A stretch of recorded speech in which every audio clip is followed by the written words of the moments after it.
रक्षाबंधन कब है और व्रत का पालन कैसे करें, व्रत में कौन सी चीज़ें नहीं खानी चाहिए और एक ऐसा उपाय हम इस वीडियो में बताएंगे जिससे आपकी भोलेनाथ की कृपा से बाद 7 जन्मों की परेशानी भी दूर हो जाएगी। जानिए सब कुछ इस वीडियो में। सबसे पहले सुंदर सी इस वीडियो को लाइक करके कमेंट में लिख दें हर हर महादेव, ओम नमः शिवाय। सावन का महीना से भक्तों के लिए प्यार की सौगात लेकर आ रहा है। यही वह महीना है जिसे हम प्यार का महीना भी कहते हैं। पक्षियों की चहचहाहट मधुर संगीत में बदल जाती है। वर्षा ऋतु का आगमन होता है, प्रकृति जगमगन हो जाती है, खूबसूरत शब्दों में आपस में बातें करती हैं। साथ ही साथ शिव भक्त बड़े जोरों शोरों के साथ सावन के महीने का बड़ी ही बेसब्री से इंतजार करते हैं। सावन में भगवान शिव धरती पर आकर अपने हर भक्त के घर में वास करते हैं और उनकी सच्ची भक्ति से धन धान्य करते हैं। सावन का हर एक दिन बहुत ही शुभ माना जाता है, हर दिन पवित्र होता है, हर दिन भगवान शिव की पूजा की जाती है। लेकिन सोमवार के व्रत की बात ही कुछ और होती है, पवित्र और शुभ दिन होता है सोमवार का दिन। इस दिन व्रतधारी व्रत रखकर संपूर्ण फलों की प्राप्ति करते हैं और अगले दिन सावन के पवित्र महीने में फिर से सोमवार के व्रत के आने की कामना करते हैं ताकि सावन में हम व्रत का फिर से संपूर्ण पालन और फल प्राप्त कर सकें। आपको बता दें इस बार सावन का महीना 2024 जुलाई सोमवार पड़ेगा। सावन की समाप्ति 19 अगस्त के दिन और सावन के आखिरी सोमवार के दिन 19 अगस्त यानी सोमवार के दिन ही रक्षाबंधन का त्यौहार भी मनाया जाएगा।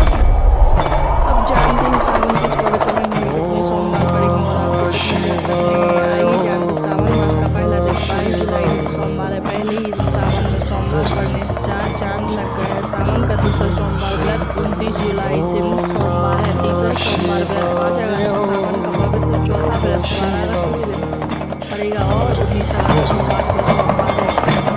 ऐसे में कुल मिला के 5 सोमवार पड़ेंगे और अन्य 19 अगस्त यानी सोमवार के दिन सावन समाप्त हो जाएंगे। ऐसे में हम जानते हैं सावन के सोमवार गलती नहीं करनी चाहिए जिससे कि शिव नाराज हो और सावन व्रत में फल तो कभी मत खाना, नहीं तो भगवान भोले बाबा आपसे क्रोधित हो सकते हैं, आपका व्रत टूट सकता है। आइए जानते कुछ ऐसी सावधानियां जिसे भूलकर नहीं करनी चाहिए। नंबर 1, शास्त्रों में कहा गया है कि व्रतधारी को उधार मांगकर फल आदि नहीं खाने चाहिए, इससे पाप लगता है और व्रत अधूरा रह जाता है। सोमवार का व्रत हो या कोई भी व्रत क्यों न हो, पड़ोसियों से मांगकर भी व्रत आदि फल वगैरह नहीं खाने चाहिए। व्रत में उधार मांगकर खाने से व्यक्ति का व्रत झूठा हो जाता है। ईश्वर की शरण में आने पर व्यक्ति को झूठ नहीं बोलना चाहिए, कर्ज नहीं लेना चाहिए, चुगली आदि नहीं करनी चाहिए, उधार मांग कर भी नहीं खाना चाहिए। अगर आपको कोई अपनी मर्जी से खाने के लिए व्रत में कुछ देता है तो उसे आप खा सकते हैं, लेकिन व्रत में कम से कम उधार मांगकर फल आदि नहीं खाना चाहिए, इससे पाप लगता है और व्यक्ति की पवित्रता भंग हो जाती है। नंबर 2, सोमवार का व्रत हो या सावन का व्रत, आपको नाशपाती नहीं खाना चाहिए। दरअसल इस फल का नाम नाश यानी नाश करने वाला होता है, इसलिए इस फल को व्रत में नहीं खाना चाहिए। व्रत आदि को छोड़कर किसी और दिन आप कभी भी खा सकते हैं। काल सर्प दोष जब व्यक्ति पर लग जाता है तो व्यक्ति का बुरा हाल हो जाता है, दम गिराए खराब हो जाते हैं, क्षण दोष लग जाता है, कर्ज दोष भी बार बार आ जाता है। इसलिए मोरपंख आपने किसी भी ग्रंथ में दवा करके अवश्य रखें। तीसरा उपाय है शिवलिंग पर अगर दूर्वाघास अर्पित की जाए तो भगवान शिव आपको धन दौलत से मालामाल कर देते हैं। शिव परिवार सहित आपके ऊपर कृपा बरसती है। भगवान गणेश सुख समृद्धि से आपको परिपूर्ण कर देते हैं। आपके घर में कभी भी पैसों की धन दौलत की कमी कभी नहीं होती, गरीबी कभी नहीं आती, गरीबी भूल जाती है आपके घर का रास्ता। अब जान लेते हैं सावन सोमवार के व्रत में क्या खाना चाहिए और क्या नहीं खाना चाहिए। अगर आपने सावन सोमवार का व्रत रखा है तो आप इस दिन सात्विक भोजन ही करें। यह निर्जला व्रत नहीं होता, इसलिए इस व्रत में सेंधा नमक से बनी चीजें खा सकते हैं। अगर आपने फल खाने पर संकल्प लिया है तो नमक भूल कर भी न खाएं, आप फल वगैरह ही खाएं और कुछ मत खाना। व्रत में बाहर का गन्ने का जूस मत पीना, उसमें नमक पड़ा होता है, बाहर का जूस मत पीना। उनके बर्तनों में भी नमक पड़ा होता है और वह नमक आपके मुंह तक जाएगा तो आपका व्रत खंडित हो जाएगा। व्रत में डब्बा बंद जूस नहीं पीना चाहिए, उसमें कई केमिकल पड़े होते हैं जिससे व्रत टूट जाता है। सावन में कई बार शुक्रवार का दिन पड़ जाता है तो खट्टा भूल कर भी मत खाना, क्योंकि माता संतोषी इस दौरान जागृत अवस्था में हो जाती है, वह रुष्ट हो जाएंगी। इस दिन आप पानी पूरी, इमली की चटनी वगैरह, खट्टे फल वगैरह जाने अनजाने में भी मत खाना, क्योंकि इससे माता संतोषी क्रोधित हो जाएंगी। एक बार माता संतोषी रुष्ट हो गई तो आपको जीवन भर कष्ट भोगना पड़ेगा।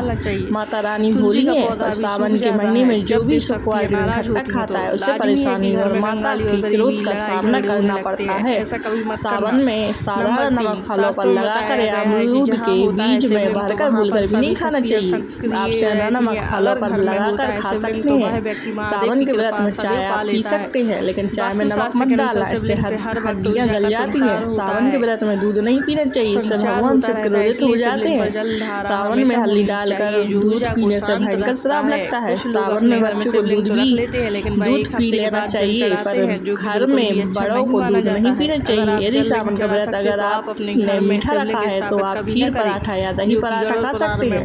आप चाहे तो चना नमक से बने आलू के पकवान खा सकते हैं। आलू की सब्जी को तुम से देख ले, पुराने आटे में कीड़े पड़ जाते हैं जिससे आपका व्रत खंडित हो सकता है। व्रतधारी को सावन सोमवार के व्रत में आटा, बेसन, मैदा, सत्तू, अन्न और अनाज का सेवन नहीं करना चाहिए। इसके अलावा अन्य किसी भी व्यक्ति को मांस, मंद्रा, लहसुन, प्याज आदि का भी सेवन नहीं करना चाहिए।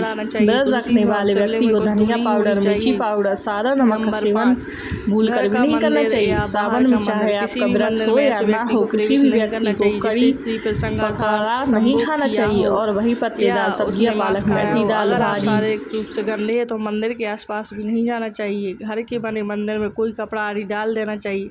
जरा आप ही सोचिए कि आप मांस खाकर या स्त्री के साथ शारीरिक संबंध बनाकर भगवान के पास जाएंगे और क्या वह आपसे प्रसन्न होंगे? बिल्कुल भी नहीं।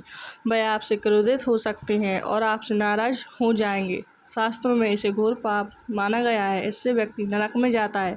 ऐसा दुष्ट स्वभाव मनुष्य की बर्बादी का कारण माना गया है। ऐसा ना करें। ईश्वर के सामने हमेशा नहा धोकर मन पवित्र लेकर ही जाना चाहिए, इससे सभी शक्तियाँ आपसे प्रसन्न रहती हैं। सावन के महीने में महादेव को ऐसे बेलपत्र कभी मत चढ़ाना, बहुत ही अशुभ माना जाता है।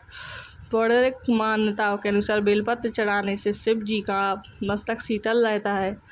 बेलपत्र से भगवान शिव की पूजा करने से दारिद्रता दूर होती है और व्यक्ति सौभाग्यशाली बनता है। इससे हनुमान जी भी प्रसन्न होते हैं व्यक्ति, क्योंकि वे शिव के ही अवतार हैं और इस बात को शायद ही कोई जानता हो। पहले आप यह जाने कि बेलपत्र का उपयोग और इसके साथ कैसे मिलते हैं। दोस्तों, नंबर 1, तीनों लोकों में जितने तीर्थ स्थल प्रसिद्ध हैं वे सभी तीर्थ स्थल बेलपत्र के मूल भाग में स्थित माने जाते हैं। इस बात को शायद ही कोई जानता है। नंबर 2, यदि बेल का वृक्ष घर के बीचों बीच या पूर्व दिशा में लगा हो तो घर में धन धान्य की कोई भी कमी नहीं रहती और परिजन खुशहाल रहते हैं। नंबर 3, जो व्यक्ति बेल के वृक्ष के मूल भाग की गंध पूजा अर्चना करता है उससे मृत्यु के पश्चात शिव की प्राप्ति होती है। अब जानते हैं कुछ खास बातें। चतुर्थी, अष्टमी, नवमी, चतुर्दशी और अमावस्या तिथियों को संक्रांति के समय और सोमवार को बेलपत्र नहीं तोड़ना चाहिए। पूजा से एक दिन पूर्व भी बेलपत्र तोड़कर रख ले। आपको बता दें, बेलपत्र कभी अशुभ नहीं होते। यदि आपको पूजा के लिए नया बेलपत्र नहीं मिल रहे हैं तो आप किसी दूसरे के चढ़ाए हुए बेलपत्र को स्वच्छ जल से धोकर भगवान से अर्पित कर सकते हैं। बेलपत्र में 3 पत्तियां होनी चाहिए। कटी फटी पत्तियों का बेलपत्र भगवान से अर्पित गलती से भी मत करना। कटी फटी पत्तियों को अर्पित करने से शिव का अपमान माना जाता है और बेलपत्र का भी। इसलिए बेलपत्र की पत्तियां एकदम साफ होनी चाहिए। सावन के इस पवित्र महीने में अगर जिस आपको 5 संकेत मिल जाए तो इससे यह पता चलता है महादेव आपकी भक्ति से बहुत प्रसन्न है और आपको धनी होने से कोई भी नहीं रोक सकता। तो चलिए जानते हैं। नंबर 1, बैल का दरवाजे पर आना। नंदी महाराज भगवान भोलेनाथ के वाहन है। नंदी को भगवान शिव का द्वारपाल भी कहा गया है। नंदी महाराज को बुद्धि और ज्ञान का प्रतीक माना गया है। शिव के मंदिर के बाहर हमेशा नंदी महाराज विराजित रहते हैं। लेकिन अगर सावन के इस पवित्र महीने में अचानक से नंदी महाराज आपके दरवाजे पर आ जाए और घर की चौखट को सींग मारने लगे तब आपको समझ लेना चाहिए भगवान शिव आपके घर में आने वाले हैं, जो कि यह एक उनके आने का संकेत है। भगवान शिव आपकी भक्ति से बहुत प्रसन्न है और आपके घर में खुशियाँ आने वाली हैं। आपको धनी होने से कोई नहीं रोक सकता, लेकिन याद रहे नंदी महाराज को तिलक लगाकर मीठा भोग जरूर खिलाएं। नंबर 2, सावन के पवित्र महीने में अचानक से आपके सामने से अगर शिवलिंग दिखाई दे जाए अर्थात भगवान शिव दिखाई दे जाए तो इससे आपको यह समझना चाहिए कि अब आपके जीवन से परेशानियों का अंत जल्दी हो जाएगा। भगवान शिव आपकी सच्ची आराधना भक्ति से बहुत खुश हैं और वह आपके घर में आने वाले हैं। ऐसे में याद रहे शिव की भक्ति में कोई भी कमी नहीं आनी चाहिए। घर को गंदा मत रखना क्योंकि आपके घर में भगवान शिव आने वाले हैं। नंबर 3, शास्त्रों के अनुसार माना गया है कि नीलकंठ भगवान शिव का प्रतीक है। अगर आपके घर में सावन के महीने में नीलकंठ छत पर आकर बैठ जाए तो उसे भूल कर भी मत भगाना क्योंकि यह भगवान शिव का प्रतीक माना गया है। ऐसे में आपको खुश होना चाहिए। भगवान शिव आपकी भक्ति से बहुत खुश हैं। शास्त्रों में बताया गया है कि नीलकंठ अगर मनुष्य के घर पर आकर बैठ जाए तो साक्षात भगवान शिव के आने के संकेत माने गए हैं। अब आपके बुरे दिन जाने वाले हैं। कहते हैं श्री राम ने इस पक्षी के दर्शन करने के बाद ही रावण पर विजय प्राप्त की थी। नंबर 4, सावन के पवित्र महीने में अचानक से घर में काला सांप निकल आए तो बहुत ही शुभ माना गया है। इसे बिल्कुल भी न मारे। भगवान शिव के आने का संकेत है। इनकी भक्ति से महादेव प्रसन्न होते हैं तब महादेव किसी खास अवसर पर ही अपने दर्शन देते हैं। सावन का महीना बहुत ही पवित्र महीना माना गया है। यह वही महीना है जिसमें भगवान शिव धरती पर आते और उसी घर में अपना बाग बना देते हैं। जो सच्चा भक्त होता है सपनों में किसी मंदिर में नाग नागिन का जोड़ा देखना बहुत ही शुभ माना गया है। ऐसे ही और जानकारी जानने के लिए मेरे चैनल को सब्सक्राइब जरूर करें और लाइक जरूर कर देना।